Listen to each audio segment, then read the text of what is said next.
Mythbusters, Adam Sandler, I'm done with science for today. and Jamie Heineman.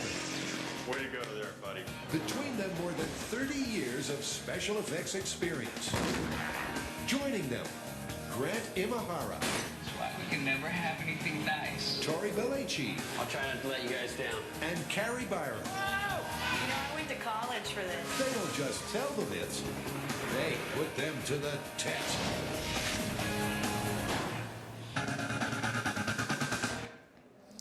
All right, everyone, welcome to Data Mythbusters. So every year at Coalesce, I try and come up with a way to make what's essentially a product demo actually interesting and entertaining and fun for everyone. We've done a game show. Last year we did magic tricks, and this year we're doing Mythbusters. So my name is Izzy. I work for Hex, which is building a multimodal AI-powered platform for working with data. It's the fastest way to go from question to insight on your data, especially for like really complex ad hoc exploratory workflows, like the ones that we're going to walk through today to bust these myths. Why Mythbusters? Well, cast yourselves back into my shoes 20 years ago when I was a homeschooled, very, very strange little boy who wasn't allowed to have television because his grandma wrote a book about how bad TV is. But I had an iPod Classic that my parents didn't know could play videos, and I spent every unsupervised hour watching illegally downloaded on LimeWire Mythbusters episodes. I would climb trees, I would hide in like closets, like under the car. I spent every day watching Mythbusters. And I wanted to be a Mythbuster when I grew up.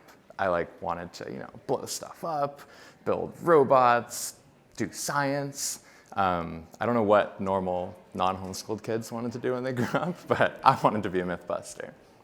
And instead, I mostly write SQL, a little bit of Python, and some Jinja from time to time. But I'm definitely not a Mythbuster sitting at my desk at home on my computer. Or am I? If you think about it, the job of a data scientist or analyst is actually not that far off from a Mythbuster. Your stakeholders have biases, observations, hunches, questions. They're myths, and you got to bust them by writing Python and SQL and a little bit of Jinja. And in fact, rewatching Mythbusters in preparation for this talk, I realized the Mythbusters were actually pretty strong data scientists themselves. And what about Adam's bold pre-test predictions? Yes, okay, so I was on my percentages. I gave what happened here a 30% chance of happening. 20. No, 30. 70%, 20%, 10%. No, that wasn't me. That was somebody else. I said 50, 40, 10. 7%, 20%, 10%. I reject reality and substitute my own. That's what my analytical process looks like a lot of the time. Okay, enough fun. I'm here telling you that data science is myth busting. We're going to put that myth to the test by testing the powers that you and I, the data nerds, share to answer or to investigate 3 common myths across 3 wildly different areas. We're going to look at if lightning actually strikes in the same place twice or not. We're going to see if fake news spreads faster than real news. And we're going to see if the house always wins when you gamble. All right, sound good? Okay, lightning. I have to be honest, I thought this one was going to be really easy. It turned out to be really hard. I knew there was this public data set in the Google Cloud BigQuery public datasets connection that had this data. I'd just seen it before. I figured, I'd write a quick SQL query, bust the myth immediately, or confirm it. So I fired up Hex. This is now Hex. I was too shy to do a live demo, so we have cobbled together screenshots here for you. And I started writing a SQL query against this lightning strike data set to pull in all the lightning strikes that happened in a particular zip code in a particular time range. And it looked perfect. I got exactly what I wanted out of this SQL cell, a bunch of latitudes and longitudes of lightning strikes. I popped them into a map cell in Hex, and quick pause. This is that multimodality I was talking about earlier. every cell in hex, from that SQL cell you just saw to Python cells to map cells to pivots, they all just return data as data frames that can be passed into any other cell type interchangeably. So right here, we're passing data directly from BigQuery via that SQL cell right into a native map cell. I didn't have to write a bunch of Python mapping code or download and upload to another tool.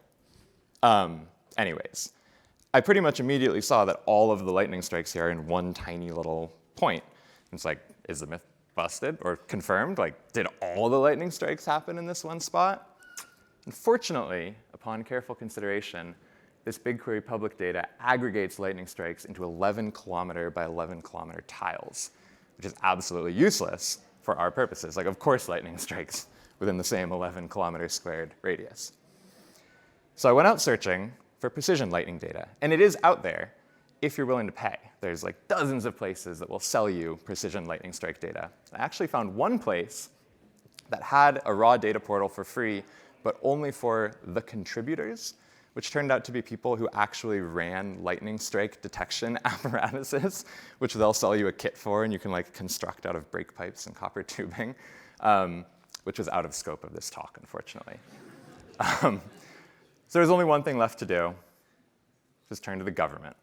Turns out NASA has this crazy rich Earth data portal with like everything you could possibly imagine about our planet, including geostationary lightning mapper gridded data products. I took a look at this. It looked amazing. They have like 1.5 million data points here, or granules they call them. It's all available in S3, which will make it really easy to get, which isn't how the government usually works. And so I went back into Hex, into that same Hex project, which you see here, and I wrote some quick Python code to scrape down files from that S3 bucket into Hex. And quick teachable Hex moment here. Earlier we were writing SQL. Now we're writing Python. It's the same exact project. This is, again, what I was talking about earlier. It's just a seamless switch from writing SQL to writing Python code to suck data down from S3 or any API into the same workspace, which makes this kind of workflow so much easier. OK, onwards. So I wrote this S3 code, scraped down like a couple thousand of these satellite lightning files just to test. Unfortunately, when I plotted them out, I saw the exact same thing. All of the lightning strikes were in one tiny little point, this time in, I think, Brazil, possibly. This was also gridded to a resolution that was not acceptable. So I went back to a different government agency, the NCAR, for precision lightning strike imagery. And I was like, this looks great. They have an order form. It's perfect. The only data format available was graphics interchange format. They had like terabytes of GIFs that they were willing to serve me. But unfortunately, that wasn't acceptable. So I went to NOAA, our third government agency. And they had L2 level satellite imagery, which is sort of the raw data that's processed into those L3 grids. This is exactly what I needed. Unfortunately, when I tried to get 1 day's worth of data, they told me that that was going to be 2.7 million data sets, which exceeded their 20,000 data set limit by a significant factor. And by sheer luck, in the console error of that page, I found the actual S3 bucket URL that NOAA uses to store all of their data, and it's open access. And I found all of the data I needed right in S3. They just didn't want to give it to me.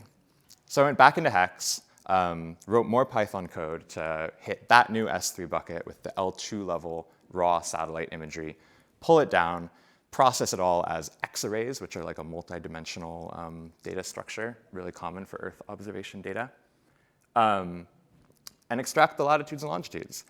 And I wrote this kind of shitty code here to loop through these X-rays and extract the lats and longs, and it took forever, like so long.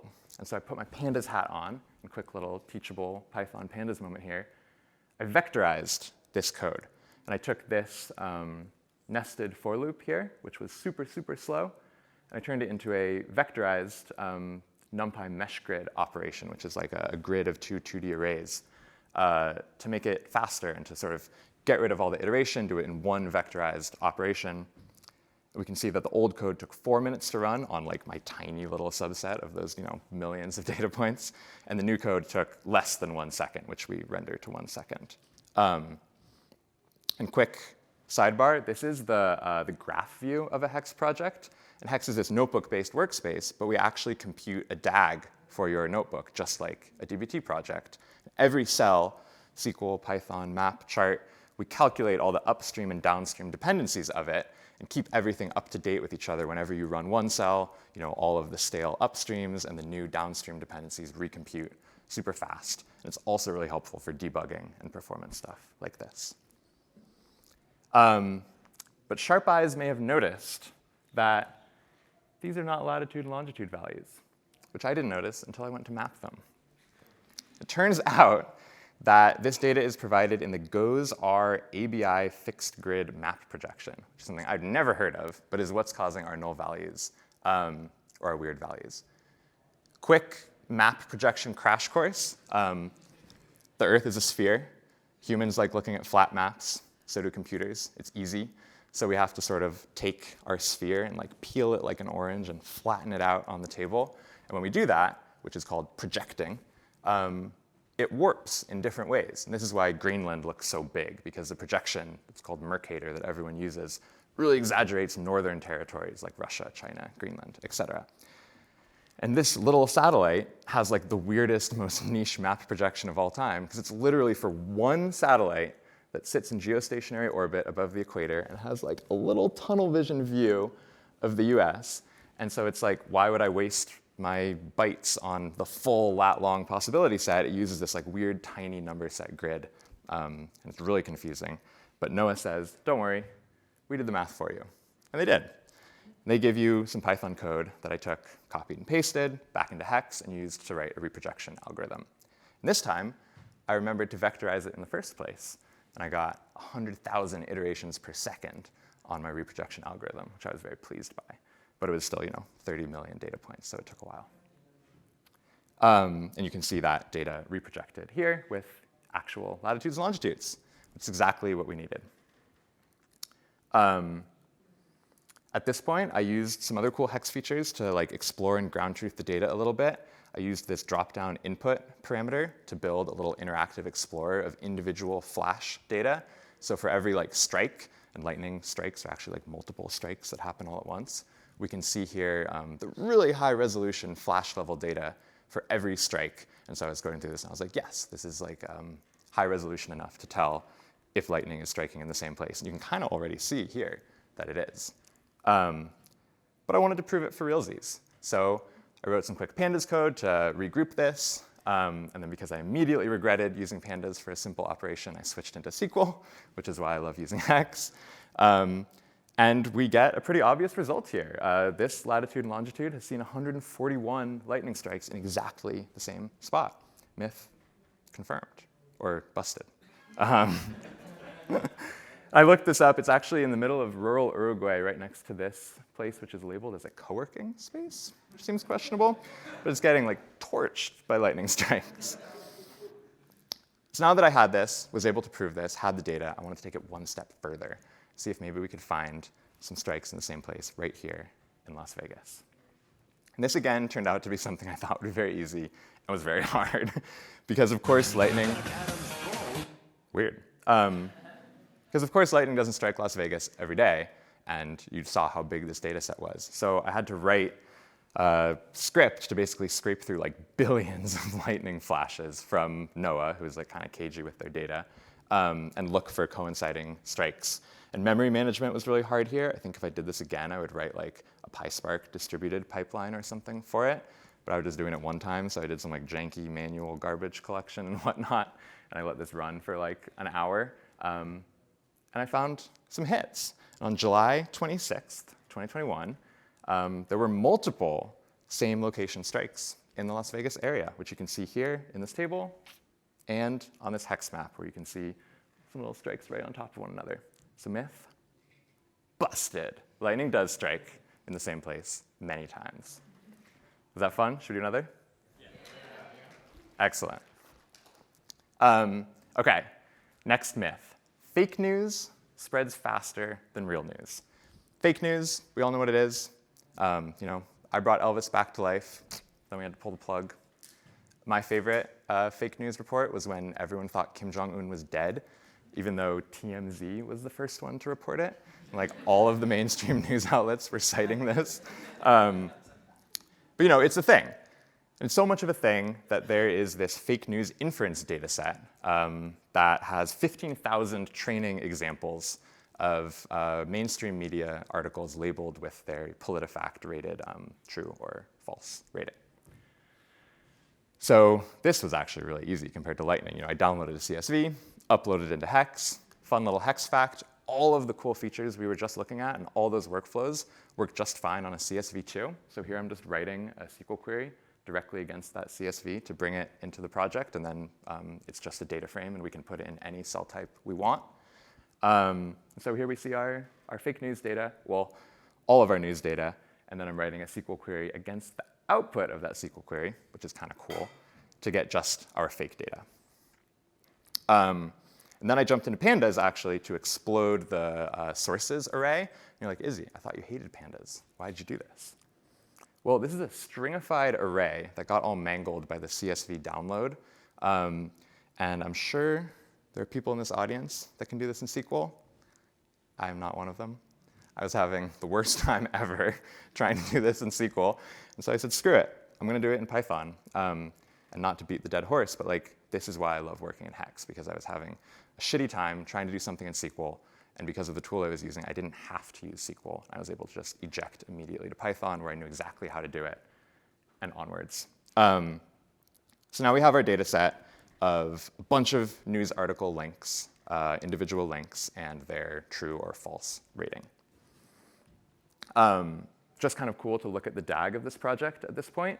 We're starting with a CSV that we uploaded, writing a SQL query to bring that in, writing another SQL query against that SQL query's output to get just a fake subset of articles.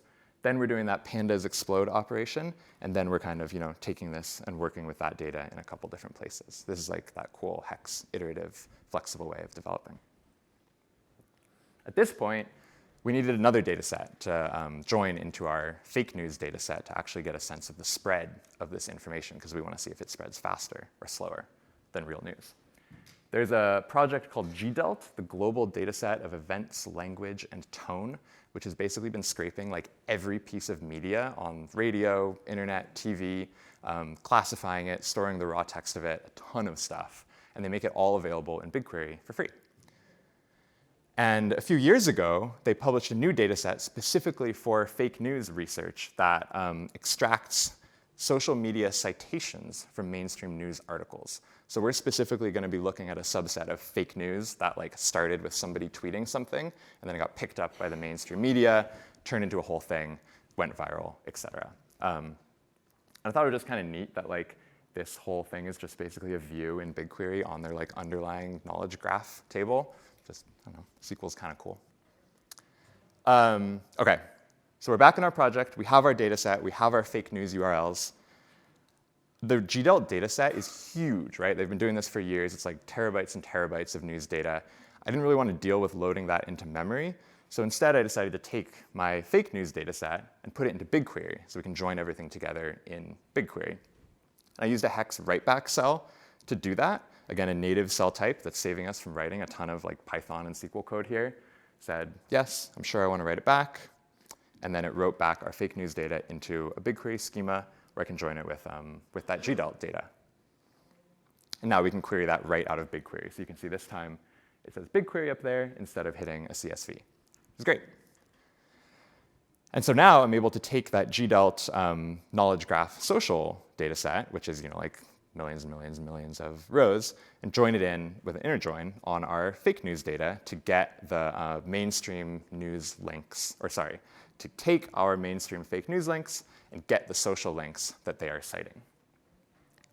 At this point, I needed to do this for the real data set too that we had. So I went back, copied the cells, Command F, fake to real, and now we have the exact same thing for our real data sets too. So we have 7,000 real articles, 7,000 fake articles, and all of their fake news social media sources. At this point, I realized that this numeric date was going to be a problem. So I used Hex's magic AI features to reparse it as a timestamp. I just cannot be bothered to parse timestamp code manually in 2024.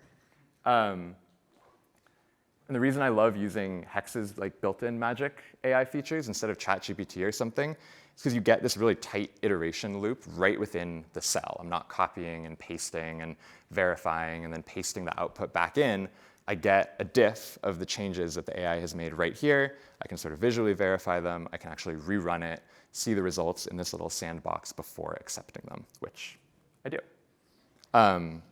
So we have our perfect data set here to verify misinformation.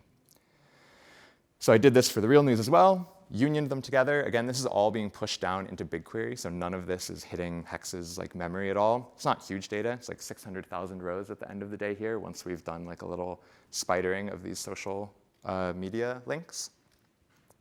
And now it's time to do some stats. So back into Python.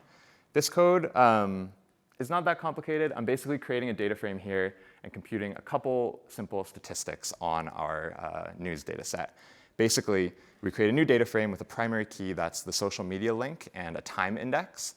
And then at every time index, we see how many mentions that social media link has accumulated in the mainstream media from the GDEL data. And then we also calculate the time it took to reach 10 mentions and then the total number of mentions it ever reached. And this is kind of like all we need. Looking at this data here, you can see it worked, I guess. But really what's interesting is when we compute some quick stats on this data set, on the total mentions and the time to 10. You can see it's really, really, really obvious here that fake news spreads faster. The number here is less seconds, I believe. Less time on median to reach 10 mentions than real news. And as a sidebar, like this is one of the things I love doing in Python, even though I kind of hate Python most of the time. Because like this operation to calculate all of these, so verbose in SQL. I love being able to just go from SQL up above into a little Python cell just to do this one thing I know how to do really well and then immediately return to SQL. And Hex also actually will let you compute these kinds of stats without writing any code. So this is one of our native pivot cells. We have like a bunch of native no-code cell types. And you can see here, I'm basically doing an average and a median and a total on our mentions data. I'm grouping by label on the rows. And we get, without writing any code, Python or SQL, the exact same result as our pandas stats operation. So this is like, again, that choose your own adventure, work the way you want to work, not the way your tool is like forcing you to work philosophy that Hex has.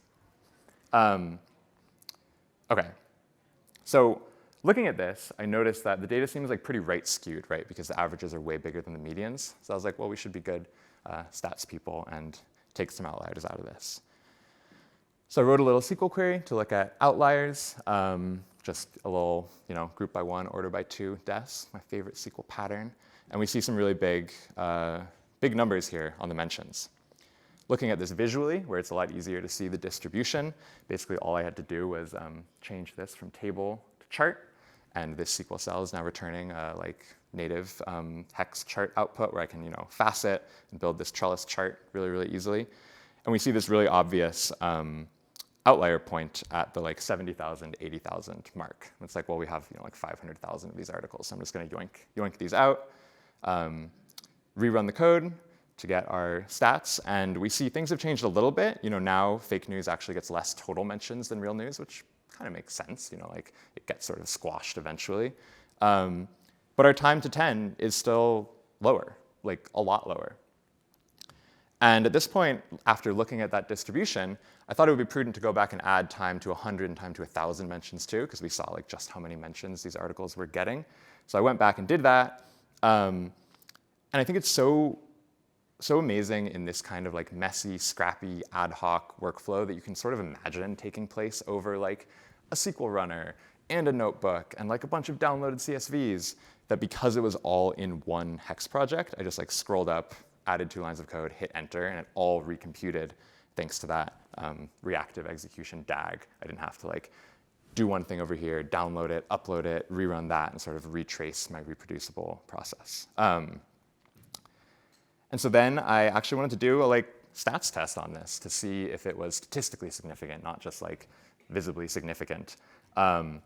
But I was getting some nans here because the data set wasn't necessarily clean, and so I used magic to add a quick filter step here. Again, this is like the kind of boilerplate stuff that I love using AI for, especially because it's so quick and easy in Hex to just ask for exactly what you want, see a diff, verify if it looks good, which it does, hit enter, and boom, you get working code.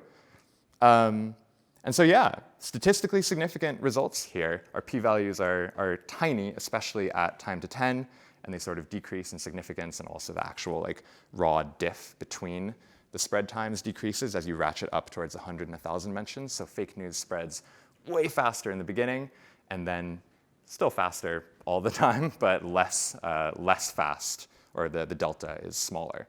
But myth confirmed. Fake news does, in fact, spread faster than real news. OK, final myth. In gambling, the house always wins. I know what you're thinking. Izzy, you only have 4 minutes left in your talk. How are you going to prove this? Can Hex be so powerful, so multimodal, that it can prove this in just 3 minutes? Well, the answer is it doesn't need to be, because you don't need a powerful multimodal data workspace to tell you the house always wins. I did some quick Vegas gaming revenue data looks, and Vegas Strip casinos made $9 billion in revenue last year. It's billions with a B. So yeah, the house always wins. I don't think we need to dig deep into the data to prove it.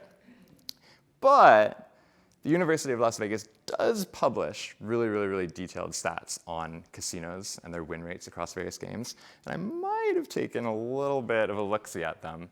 We don't have time to talk about it right now. But if you come find me afterwards, I can tell you just how much the house always wins by. It's a lot. That's all I've got. If you enjoyed this, if you were psyched by the power of Hex, if you could sort of imagine some of these features and workflows we ran through being useful in your actual business cases, check out Hex online, hex.tech/coalesce for a free trial. Come by the booth. We'll give you a demo. We'll answer your questions. Or come talk to me after, or right now, I guess. And I'll tell you anything you might want to know. Thank you.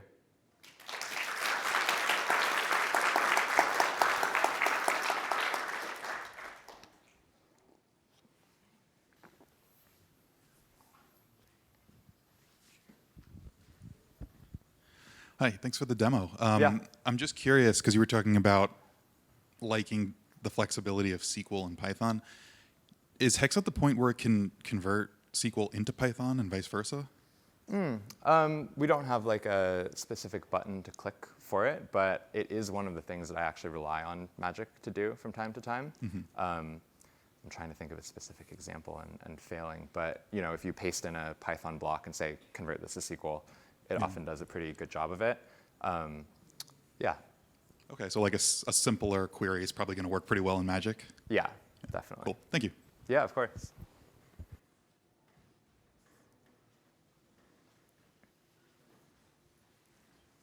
One other thing I'll say there is that all of our native cell types can be ejected into Python or SQL. It's different for some of them, but so if you make a pivot by hand and then you want to, I don't know, do something that we don't have a button for, you can actually eject it into the raw code and tinker with it manually. It doesn't go the other way, but we try and maintain backwards compatibility through everything. Yeah. So your slide on the time it takes to get to 10 mentions, Yeah. What was the units for the That was seconds. 5,400? Seconds. Okay. And that was from the timestamp that it was first seen. So it's not actually the timestamp of the social media article or the post being made. It's the time it took to get from 1 mention to 10 mentions, I suppose. So there's presumably a much actually larger number there. That's time from post to pick up by mainstream media attention. But time from first mention to 10 mentions is what we're looking at there. Does that make sense? Yeah, super quick. Can I use R? Yeah. Next? Our R support, just fully candid, is not at the max level of parity as Python support. We're missing a couple of features. But yeah, we have R notebooks. We don't have it embedded into the Python SQL notebooks. It's actually a separate SQL R and charts notebook. But yeah, you can. Cool. Thanks.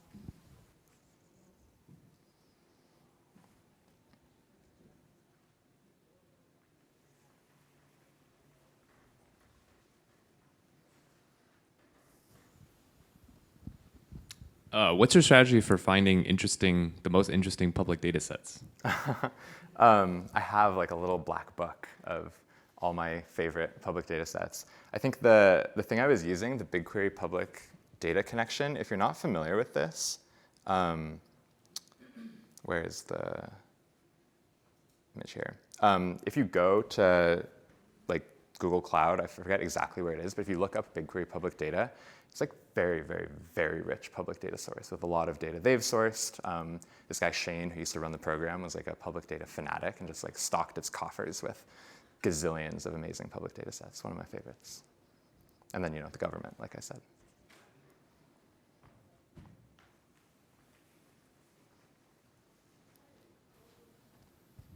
You talked a little bit about the reactive notebook model where like you update something and then everything downstream automatically updates. Yeah. What control do you have about that, and how do you think about that in terms of something like your code that took an hour to run? Like, kind of a bummer if you accidentally retrigger that. Yeah, it's a great question. Let me find a screenshot here that I can use to talk about that a little bit. Too many slides. So here, is it all blurry up there? It's blurry down here.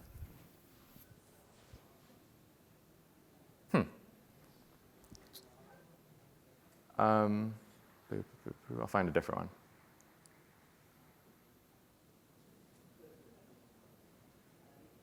So there's a couple different run modes in Hex. You can put Hex into like the default, old school Jupyter run mode where you run cells manually, and things can like fall out of sync with one another, which I do from time to time if you have like a very long running process. Like actually when I was doing that Las Vegas sort of like search scrape thing, I went into cell only mode because I didn't want to, like instinctively run something and have it kick off my like incredibly time intensive and like government potentially abusive script. So you can put things into cell mode by changing this from auto to cell. You can put things into only run upstream mode if you don't want to run like downstream dependence of a cell when you execute it, but you want to make sure that like any stale upstream dependencies are factored in. Or the opposite, you can choose to run only downstream cells. So you have some level of control there, including just turning it off entirely. The other thing I'll say that I didn't cover a ton here, I talked a little bit about how like I built that interactive widget type thing for exploration.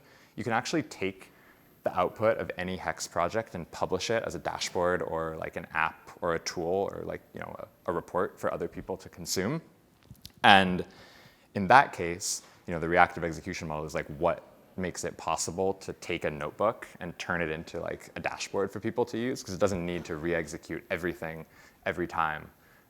So when you do publish an app, you don't actually have that like same level of control, but there are some interesting things. If you're really interested, come find me later and I can show you some cool stuff.